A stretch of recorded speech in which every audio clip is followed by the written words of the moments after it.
Enfin, pour ceux qui ont été des élèves moyens comme moi. Les bons élèves, évidemment, ils n'ont pas de problème. Alors, les vendanges, nous, sont orientées dans un ordre qui est précis, mais qui est dû aussi à la nature de ces cépages. Et puis, ben, on a surtout à résister à une problématique qui n'a pas été vraiment évoquée tout à l'heure, mais qui est quand même un petit peu sous-jacente, qui est la problématique des degrés alcooliques. Si on veut pouvoir rester dans une fourchette de degrés acceptable par nos clients, et on parle souvent avec eux, donc on a l'occasion à la fois au travers de notre réseau traditionnel, hein, je vous l'ai dit, 50 VRP quand même qui tournent sur toute la France et qui nous remontent de l'information directe là, de consommateurs.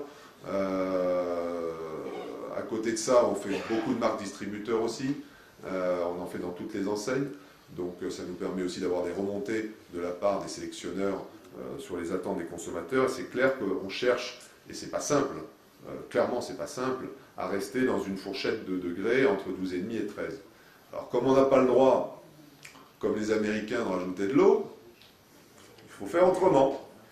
Et pour faire autrement, il n'y a pas beaucoup d'autre choix que celui de faire des vendanges un petit peu anticipées. Alors nous, on est entre nous, mais on appelle ça, nous, ça peut faire un peu chic, mais des vendanges hétérogènes. Voilà. Ça signifie que on commence à récolter des merlots un petit peu en sous-maturité, pour finir avec des cabernets un petit peu plus en légère surmaturité, afin d'éviter le problème sur les cabernets des notes végétales. Voilà, donc c'est... alors, oui, ce que j'ai rajouté aussi, aucune réception de vendange n'est tolérée l'après-midi, vous vous doutez pourquoi, on y reviendra sur les principes de vinification très rapidement aussi, mais c'est pour des questions aussi de température. Et ça, c'est absolument respecté, parce que le collectif là-dessus est très clair, et l'engagement de notre... alors, notre coopérative est organisée en conseil de surveillance et en directoire. Le directoire a le plein pouvoir en matière de décision d'ordre technique et d'orientation de l'entreprise, et à partir de là, le respect du cahier des charges est extrêmement important et conditionné à la rémunération. C'est-à-dire que si vous ne respectez pas, y compris la date et l'heure à laquelle vous devez amener votre vendange, vous vous retrouvez en bas de table. C'est extrêmement brutal chez nous. On est en sud-ouest, hein. Il n'y a pas de discussion.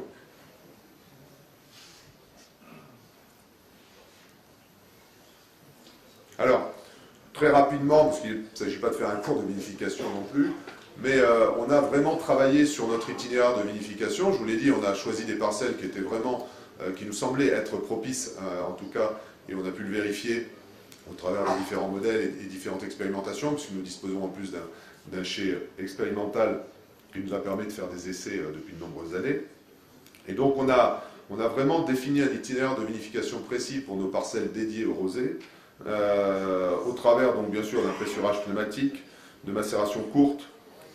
Alors, c'est pas étranger, je pense, à l'ICV, parce que je crois que c'est une pratique qui est aussi utilisée ici, d'une partie des mous échauffés, afin d'aller chercher de l'aromatique, du gras et de la complexité. Autre particularité qui, là, peut-être est aussi en lien avec notre réflexion en matière d'écoute client et notre réflexion en matière de ces petits signes que nous envoie la société et sur lesquels nous sommes extrêmement vigilants, puisque très engagés, comme je vous l'ai dit, dans le développement durable.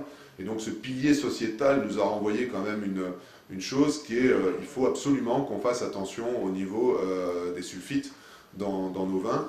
Et donc on a vraiment adapté tout notre process industriel pour faire en sorte que déjà aujourd'hui, à réception, nous ne mettons pas du tout de SO2, absolument pas. Nous allons même jusqu'à certains produits en étant sans sulfite ajouté complètement, en rouge et en rosé. Mais nous avons, et on reviendra après, un niveau de sulfite très très bas. Donc, mais pour ça, il nous faut effectivement des moyens techniques, à la fois à la réception, dans toute la conduite de la vendange et dans toute la conduite des vinifications. Et puis les outils aussi pour pouvoir suivre effectivement l'oxygène dissous, et on travaille avec cela en collaboration avec Nomasens, qui je crois d'ailleurs est hébergé à côté de vous à l'ICV, non, à Nîmes, non? me semble-t-il. Non, Nomacorp. Voilà. Alors, l'autre aspect, c'est qu'on a eu beaucoup de débats en interne sur comment faire nos rosés. Une tradition abusée était des vins plutôt assez foncés. François le rappelait tout à l'heure, on est dans la zone d'influence de Bordeaux. La zone d'influence de Bordeaux, c'est les clairés, donc des rosés très teintés. Et dans le même temps, on avait les acheteurs de la grande distribution qui, sous l'influence manifeste de la Côte de Provence, cherchaient de plus en plus des rosés pâles. Et donc, il a fallu en fait, s'adapter, c'est-à-dire qu'on a fait les deux. Voilà.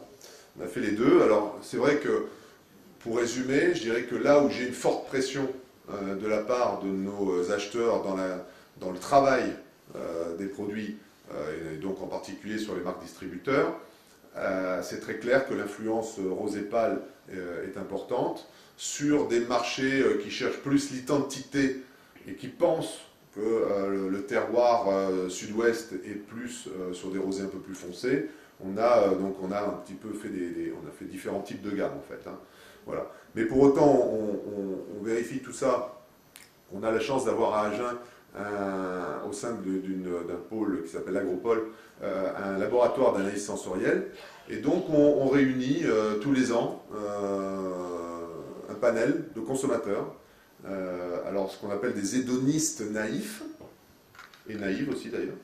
Et donc ça nous permet de travailler donc, sur les teintes, effectivement, et aussi sur les niveaux de carbonatation, puisque c'est aussi un point important dans l'ajustement qu'on a pour fournir nos rosés.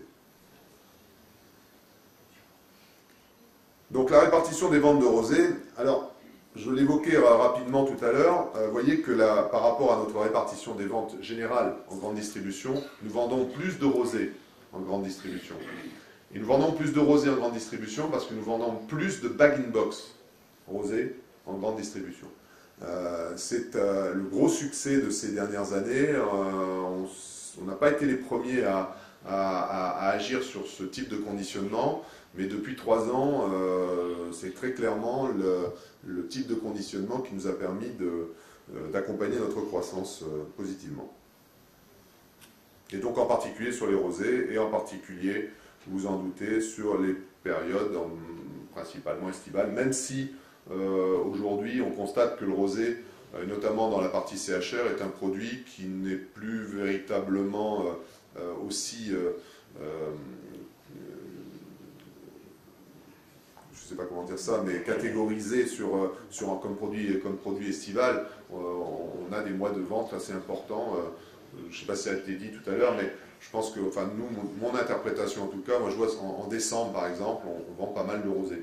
Alors pourquoi? J'ose imaginer que c'est peut-être des néo-consommateurs qui, peu habitués à consommer du vin, veulent participer quand même à la fête et trouvent plus facile de boire du rosé que des rouges un peu plus structurés. Voilà. Je ne sais pas l'expliquer mieux que ça. Donc une gamme qui se veut donc étagée. Vous voyez d'ailleurs, ce qui est assez intéressant, donc la MDD, alors je ne sais pas si ça ressort bien sur l'image, mais si quand même, les MDD sont quand même assez pâles. Vous voyez, donc c'est un type de MDD. Quand on est dans nos standards, vous voyez, on a en fonction des orientations qu'on veut donner au produit, on va avoir des couleurs différentes. Donc là, c'est pour pouvoir offrir différentes opportunités. Et notamment, c'est un autre aspect, on a fait un rosé à 9 degrés qui commence à trouver une place tout à fait intéressante sur le marché. Ça aussi, c'est une voie de développement. Ensuite, on a l'Intact, c'est un de nos produits sans SO2. Donc il est obligatoirement un petit peu plus teinté. Et vous voyez, plus on va vers des premiums, c'est-à-dire vers des vins qui sont plus destinés à accompagner le repas, assez naturellement, la couleur se fonce. Voilà. Donc la construction de gamme, elle est logique quelque part, hein, il n'y a pas de talent particulier à cela. Elle répond finalement à des temps de consommation et à des types de marché. Voilà, ce qui est important aussi, vous voyez, ça c'est une marque qui est entièrement dédiée au secteur traditionnel, le 10. On en fait quand même 500 000 cols en rosé, hein, ça c'est le volume de rosé. 500 000 cols en rosé, ça fait quand même une marque unique, assez forte quand même sur le marché traditionnel. Je vous en parlais tout à l'heure, donc ça c'est aussi parce qu'il nous fallait trouver des marqueurs à notre démarche en matière de développement durable, hein, de RSE, et très clairement, quand vous faites comme nous la réintroduction de chouette chevêche Athéna, ah mais c'est peut-être pour ça que vous m'avez appelé, parce que Bertrand Girard ne pouvait pas venir, c'est pour avoir quelqu'un d'autre qui supporte la chouette, c'est ça? Ouais, je comprends. Maintenant, ça y est, c'est clair. Et donc, tout ça, ça parle assez peu quand vous avez un engagement en matière de formation de vos salariés, de formation de vos adhérents, etc. C'est pas ça qui fait vendre plus de bouteilles. Il faut trouver des marqueurs pour le développement durable. Entre autres, nous, ça a été de développer une gamme sans sulfite. On a aussi essayé de trouver des chemins pour être entendu sur cet aspect-là. C'est notamment, on vient de participer à la démarche BeFriendly. On a travaillé en fait avec l'association BeFriendly à la constitution d'un cahier des charges propre à la viticulture, afin d'éviter, enfin, on est allé au contact directement avec eux. Alors c'est une chance que le président est le Lot-et-Garonnais, et donc avant qu'ils se mettent à supprimer tout ce dont nous avons besoin pour travailler dans nos vignes de façon un petit peu brutale et arbitraire, on s'est dit qu'il valait mieux aller au contact de ces gens-là, travailler sur, déjà sur les produits, éliminer les produits effectivement dans lesquels on avait des alternatives, et envisager avec eux un plan de progrès pour progressivement justement et faire évoluer nos pratiques dans les vignobles. Donc, et il se trouve que hier j'étais à Paris. J'étais à Paris à la demande de Carrefour, rendez-vous avec le directeur du développement durable de l'enseigne du groupe Carrefour, et nous étions présents avec COP de France, tout à fait, pour expliquer un petit peu nos démarches, sur le 3D notamment, et tout ce qu'on a fait en AFAC 26000 en matière de responsabilité sociétale.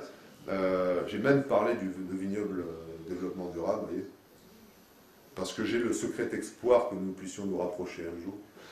Et donc, ce qui a vraiment, vraiment intéressé ce directeur de la RSE de Carrefour, c'était ce label BeFriendly.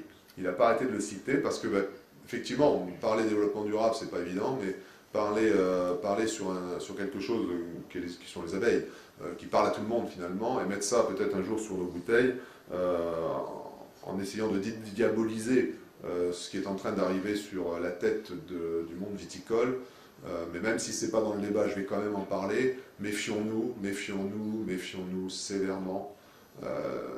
Nous avons de plus en plus de signes, de plus en plus d'émissions, d'articles qui nous stigmatisent sur l'utilisation des produits phytopharmaceutiques.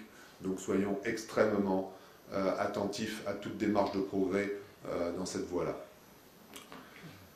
C'était une parenthèse. Donc vous voyez encore donc des gammes diversifiées, les fameux bag-in-box. Donc on a quelques châteaux, hein, on est comme toutes les coopératives, on a aussi nos châteaux. Je sais que ça agace des fois, notamment les indépendants, mais bon voilà. Donc la preuve de mes allégations, c'est que, vous voyez, ça c'est le panel P13, hein, donc c'est le panel qu'on a reçu en début d'année, là, donc qui représente l'activité en grande distribution de notre vignoble Famille Sud-Ouest en rosé, et qui nous classe donc en tête devant Bergerac. Alors ça sera temporaire, hein, ils ont fait une mauvaise vendange, je pense qu'ils vont nous redoubler du fait de la puissance de leur appellation, ils sont 5 fois plus gros que nous quand même, mais bon, ça fait plaisir d'être devant, pour une fois. Voilà, et donc première AOC en volume et en valeur. Je dis ça parce que on a continué à progresser en valeur. Le rosé est non seulement pas un sous-produit de la vinification du rouge, mais pas non plus un sous-produit dans notre tarification. Nous vendons le rosé au même prix que le rouge. Pas de différence. Et nous le vendons plutôt assez cher, en tout cas plus cher que nos concurrents dans la famille d'appellation. Et ce qui ne nous a pas empêché, vous voyez, d'être la meilleure progression de l'année.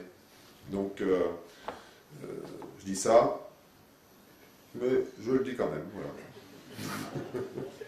Il n'y a pas que la stratégie prix, quoi. Voilà, c'est ça que je veux dire. C'est que quand vous avez véritablement une offre concrète, structurée, que vous allez la porter, l'expliquer, l'appuyer sur le marché, ne vous sentez pas obligé, j'ai parlé vulgairement, mais de baisser le pantalon.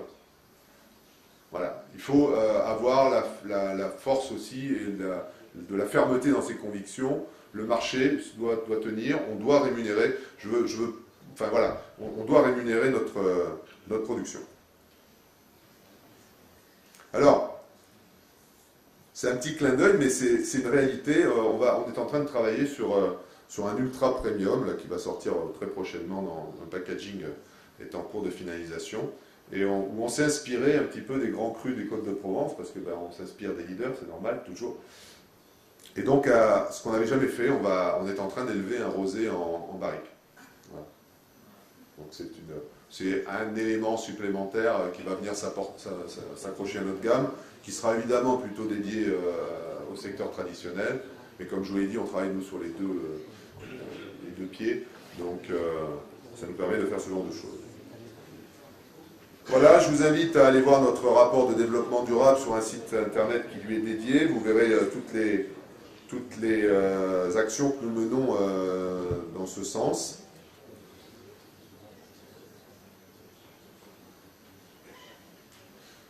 Et voilà, et donc la petite fleur que vous voyez là, c'est la tulipe d'Agen, la tulipe agenensis que nous avons sauvée après 14 kilos de dossier, parce que je croyais que de déplacer des bulbes soumis à une mort certaine au fond d'un fossé, un jour où un cantonnier ayant un peu trop abusé du musée mettrait du désherbant, du Roundup, voilà, ben, il m'a fallu aller demander ça. Alors j'ai benoîtement demandé ça au préfet, qui m'a dit « Oh là là là là là, ça va être compliqué ». Eh ben oui, 15 kilos au bas mot, mais on a réussi à la sauver et à la mettre en zone où elle ne risque pas de prendre du Roundup sur la tête. Voilà.